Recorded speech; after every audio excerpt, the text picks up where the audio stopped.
In this video, we're going to learn how to do a foundation for a house. In this case, it's going to be a slab on grade foundation with a exterior wall with a continuous spread footing all the way around it. Good for colder climates where you need to get down below the frost line.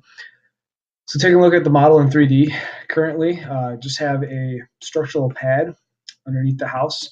And to do that, I created a floor, and it's a structural floor. And what I did is I went to the edit panel and I clicked on the edit button under structure, and the actual layers that I made here was a structure one concrete cast in place gray, 6 inches thick as my core layer. And then above that, a polystyrene. You can search plastic and you'll be able to find it under the materials. And that's going to be a 0 thickness membrane layer. In real life, that's 6 millimeters thick. So when we do a section view, we'll be noting it as such, but Revit needs membranes to be 0.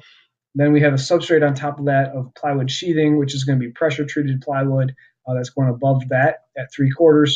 And then we have a finished wood flooring layer on top of that at 1.25 inches thick.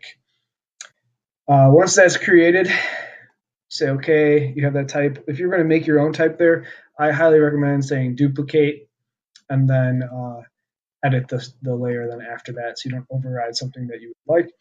Once you have that pad on there, draw it around to the inside of your walls. And then in your floor plan, what you can do is then create the structural walls for our foundation. And then this works really well. This is with a roof truss system in mind for the roofing, which will keep all of our load-bearing walls on the exterior side of the home. If we had interior walls, you'd also have to add columns and footings below those. Same kind of process goes. So creating these foundational walls, we have to go to the Structure tab. And inside the Structure tab, I'm going to click down and do Structural Wall. And we're going to see that it's going to go to a depth of 3 feet, unconnected 3 feet. And we want to click on basically like the core face exterior side of our wall. What that means is I want my foundation wall to line up underneath the stud of my actual wall. And so to do that easily, and to make sure that I don't have any errors, what I'm going to do is I'm going to turn on Fine Detail. If Fine Detail is not on and you're on course, you won't be able to see the difference between the stud and the plywood that you have on there. And outside of this is my log cabin siding. So what I'm going to do is click on this very small square here at the bottom and change my detail to fine. And then now I'm going to be actually making my wall with my line tool in between the stud layer and the plywood. So I'm going to click once and come over. I'm just going to go through this. And notice I'm drawing my walls clockwise. If I don't draw them clockwise, they'll be drawn inside out.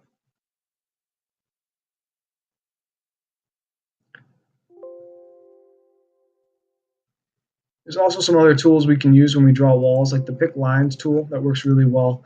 But I was having trouble earlier getting that to land exactly where I want it. And once again, we're trying to click right in between the plywood, which is in this area, and the actual wood stud itself. Now, I was able to click just once on each because I had the chain dimension on. If you don't have chain on, you have to click at the start and end point of each wall. Let's take a look at this in 3D.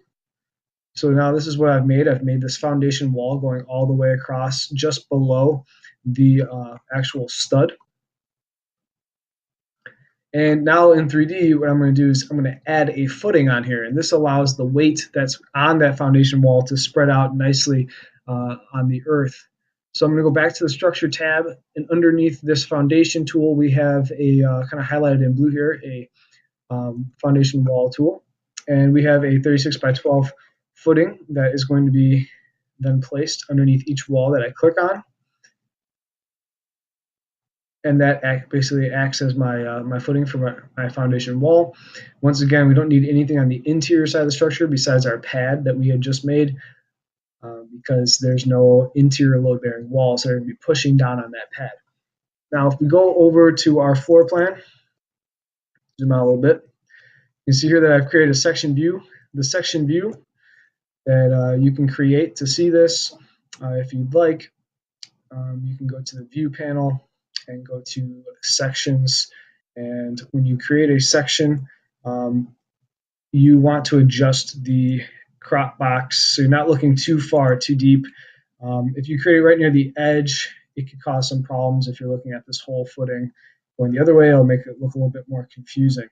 If you want to learn more about section views, watch the next video that I published. Thank you. Don't forget to save and subscribe.